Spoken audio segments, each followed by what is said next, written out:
Je suis avec François Gagnon, le président d'ERA. Bonsoir François, c'est un plaisir de vous avoir avec nous sur le plateau d'Expression, puisque regardez, vous êtes un petit peu l'homme du jour, alors qu'on est au congrès de la FNAIM. Qu'est-ce que vous faites là? Racontez-moi. Ah ben, pourquoi pas. On croirait que c'est votre congrès. Hein. On pourrait le penser. Ben, on a été enchantés parce que déjà, on est partenaire avec la FNAIM. Oui. On est adhérent à la FNAIM. On croit à l'importance et la puissance du syndicat de la FNAIM.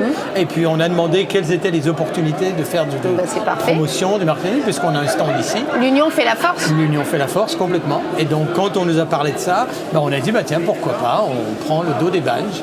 Et puis, on a accepté de le faire. Et si quelqu'un d'autre l'avait fait, on aurait dit, il a été meilleur que nous. Bien sûr. Ben, voilà. Donc, en tout cas, c'est une belle manière de communiquer. Vous êtes très photogénique, François, avec votre nœud papillon. Merci bien. C'était justement important d'être là, d'être très présent. C'est extrêmement fructueux, ce genre de rendez-vous. C'est très important. C'est très important pour deux catégories différentes. La première catégorie, c'est que la profession a besoin d'un porte-parole unique, qui est le syndicat, qui est la FNAIM, qui regroupe la grande majorité des professionnels de l'immobilier. Donc c'est très important d'avoir quelqu'un qui va défendre les intérêts de la profession. Il y a toutes sortes de trucs là qu'on entend avec les honoraires, de ci, de ça, dans tous les sens. Bon, bref, moi je suis pas très politique, je suis pas très langue de bois. Tout ce que je veux, c'est que les politiciens nous foutent la paix. C'est tout ce que je demande. Je veux pas de solution, je veux juste pas d'emmerde et pas de problème, qui semble s'acharner à toujours inventer des trucs. Et on a besoin de quelqu'un qui doit être là pour défendre justement la profession, qui est le rôle de la FNAIM. Donc ça, c'est une part.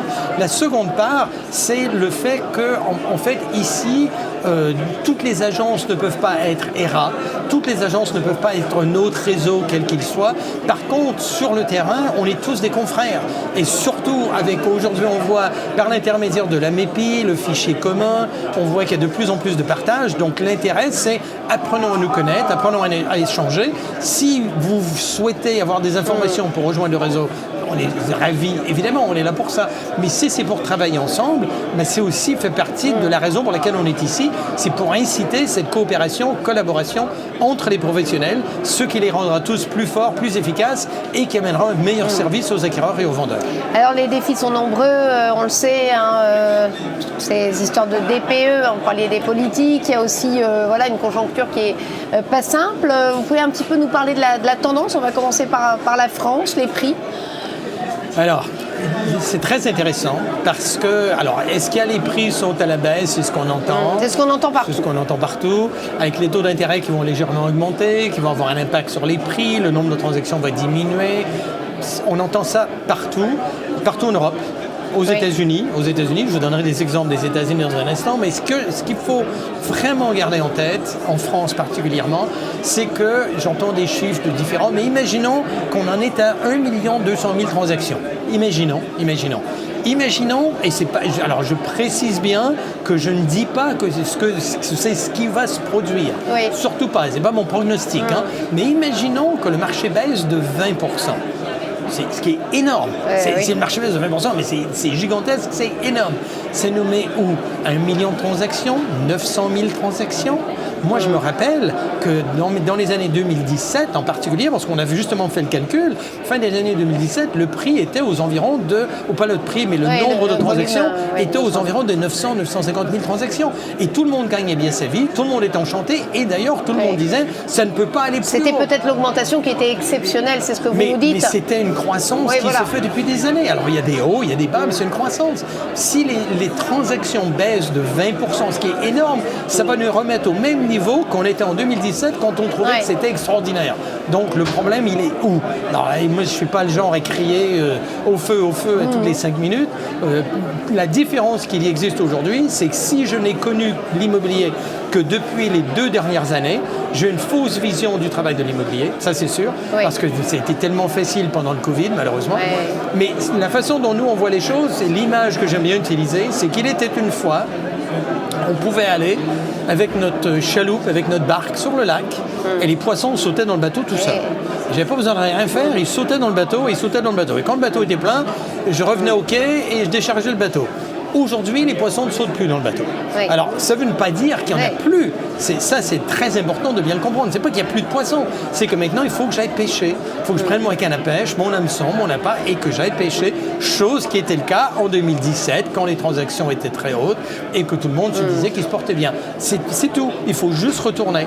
Et quand on regarde le nombre d'agents immobiliers, de négociateurs sur le terrain, à des différents niveaux et sans porter de commentaires négatifs d'une part ou d'autre, mais Il faut qu'ils réapprennent leur métier, peut-être. il faut qu'ils réapprennent leur métier, il faut qu'ils apprennent leur métier. Et ceux qui sont venus, qui n'étaient pas vraiment Ouais. professionnels, qui se disaient on va travailler, Par c'est forme facile. d'opportunisme, ouais. Exactement, on va gagner de l'argent rapidement, c'est facile. Ces gens-là vont être les premiers à disparaître.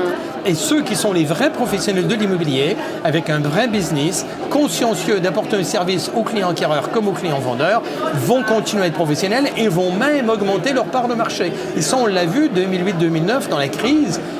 Des agences, justement, des agences ERA, que pendant la crise ont augmenté leur part de marché. Malgré que là, le nombre de transactions avait été réduit quand même, mais parce qu'ils étaient sur le terrain, ils ont pris des parts de marché. Vous dites 2008, la crise des subprimes qui est venue évidemment des États-Unis.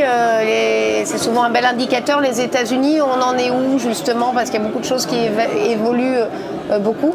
Alors, ce qu'il faut comprendre aujourd'hui aux États-Unis, c'est qu'on a eu un marché de folie, comme en France, par rapport à la période de Covid. Et là, avec des conditions économiques et sans rentrer dans une polémique de gauche et de droite ou quoi que ce soit, les taux d'intérêt d'un prêt immobilier en janvier de cette année étaient aux alentours de 2%. Aujourd'hui, on en est à 6%. D'accord? Donc quand j'entends les gens en France qui me disent « on est à 2,5, c'est énorme, c'est énorme », vous traversez l'Atlantique, ils en sont à 6%. Mais qu'est-ce que ça a créé? Qu'est-ce qui s'est produit? Et quel est le message, justement? Imaginez, vous êtes agent immobilier, négociateur immobilier aux États-Unis avec des taux d'intérêt de 6%. Quelle est la discussion, la conversation qu'on a? La conversation qu'on a est la suivante. C'est que la maison que je voulais acheter à 300 000, avec un apport imaginons que j'ai un apport de 10%. Par exemple, donc je vais mettre 30 000, c'est mon apport, sur une maison de 300 000, j'aurai un prêt de 270 000. Qu'est-ce qui se passe aujourd'hui qu'on s'aperçoit? C'est que cette maison, parce que les taux d'intérêt sont ce qu'ils sont, il y a moins d'acquéreurs, il y a moins de possibilités d'achat, il y a moins de transactions, les prix baissent. Et oui.